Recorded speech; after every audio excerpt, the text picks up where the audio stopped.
Bon les gars, pour ceux qui n'ont pas suivi, en gros j'ai la distribution qui avait cassé alors que j'étais en train de rouler sur l'autoroute.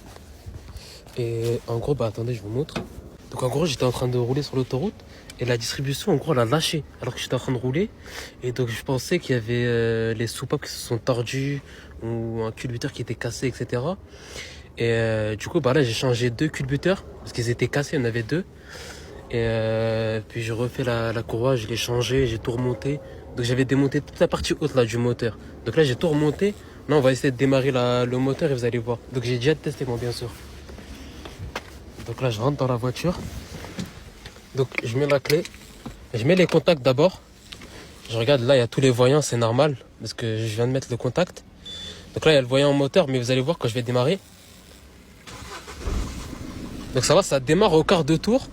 Mais regardez, donc là les voyants, il n'y a aucun voyant. Il y a juste le voyant du carburant, mais c'est normal. Regardez le moteur maintenant. Vous entendez? Est-ce que vous entendez le bruit du moteur? Donc là je vais retirer le petit cache en plastique qui est au-dessus. Donc le moteur c'est un 1,6 litre HDI. Donc là les injecteurs là ils fuyaient, il y avait de la fumée qui rentrait même dans les habitacles, etc. Parce qu'il était mal serré.